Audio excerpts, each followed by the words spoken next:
entry on your screen, all your likes get taken. He don't care about the distribution and the circulation. What's up with the scope and the articulation? He can't be himself. People trying to slander his suit. He's just out here trying to give a solid review. Hey, what's up you guys? Century Productions here, and today I'm going to be reviewing the Star Wars Black Series San Diego Comic-Con exclusive First Order Stormtrooper.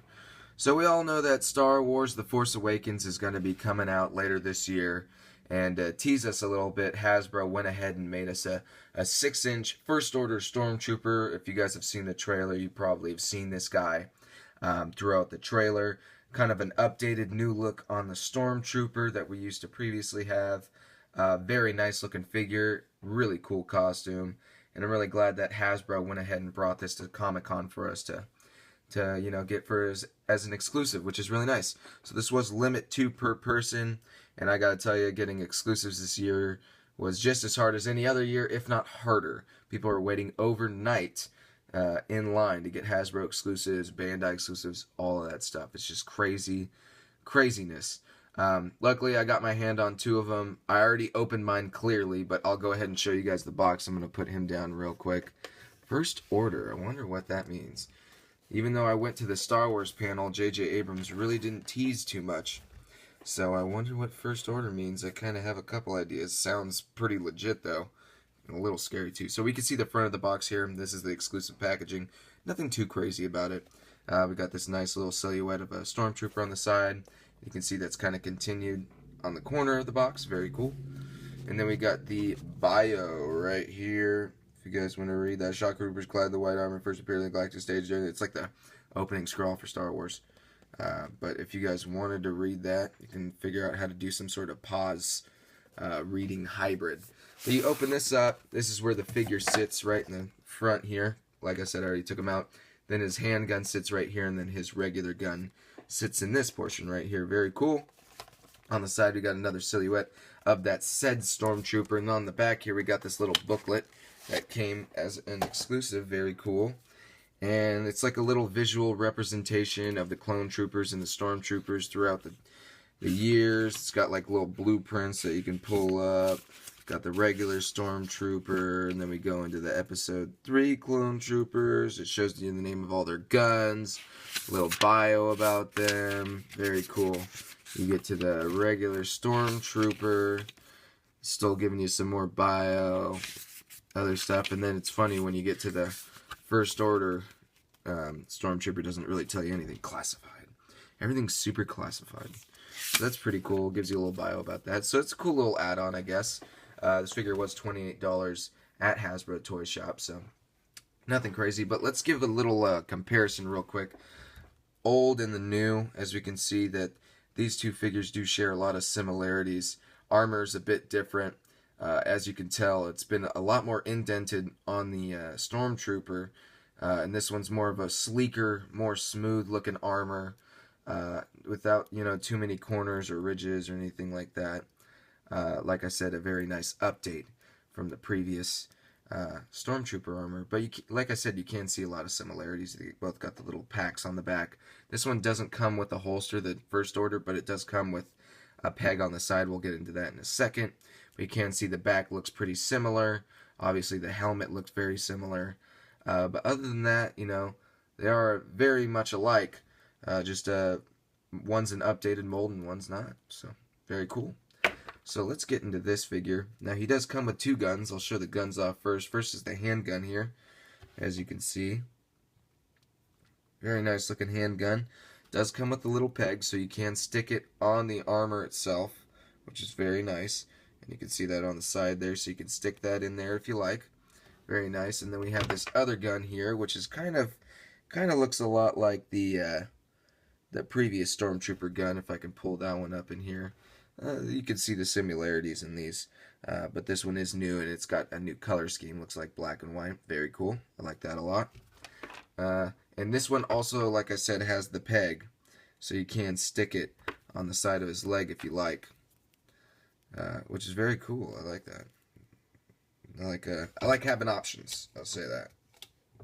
So very cool. So now he does hold the gun very well. and it's very nice. He does only have the trigger finger on the right hand. Now it kind of looks like on the left hand that he does have the trigger finger. I'm sure you could get in there with like an exo knife and cut apart his fingers, and you could have him holding both. But for right now, I just like having his sidearm at his side for right now. So very cool figure, like I said, and Hasbro really didn't change too much as far as the articulation. It does have a really good range of motion. Unfortunately, it doesn't have double hinged elbows like the Stormtrooper does, but what it lacks in the articulation, it makes up in the sleekness and overall great sculpt of this figure, which is really nice. So you still do get the 360-degree rotation as far as the one piece of articulation at the elbow. And we got the wrist that turns 360 degrees and goes front and back. It is going to be a little restricted, though, due to that piece of armor right there. So you're not going to be able to lift the arm or push it down as much as you want because the armor does get in the way, unfortunately. Now, I do know that Stormtroopers did have a problem with the shoulder blades not being attached to the side of their figure too well. These ones, they seem to have fixed the problem because these seem to be on there very well. As far as the head, the range of motion turns left, right, front, and down. Like I said, a lot of this figure, you're going to have some problems moving the articulation. Not saying that it isn't fluent or anything like that. You just are going to run into some problems due to the armor getting in the way of some pieces of the articulation. And that's no stranger to the top of the head here. As you can see, it only goes down a minimal amount, up a little bit. But it does have a piece of articulation, so you can kind of manipulate it a little bit. You can see that you can kind of push it forward a little bit more than you should be able to, and push it back a little bit. But overall, it looks really good. I do think this is just such a killer head sculpt. Look at this thing. This thing's like scary looking. Very nice. And then we go to the top of the torso, and it's got a there's no waist swivel, I don't believe. I haven't tried to waist. Nah, it doesn't seem like there's a waist swivel unless it needs to be broken. But no waist swivel, but we do have an abdomen swivel right here, and it actually has a really good range of motion. Seems like they kind of worked around the bottom armor there very nicely. So that goes front and back, left, right. Top of the shoulder's got a ball joint, which actually allow the figure to go up quite nicely. Up and down, front and back. So you can see that's what's going on right there. Going to the torso area, and we can see that this figure goes front, back, left, right. This pack right here has been made of a soft rubber, so you can manipulate it a little bit and move the legs out a little bit more than you should be able to, which is nice.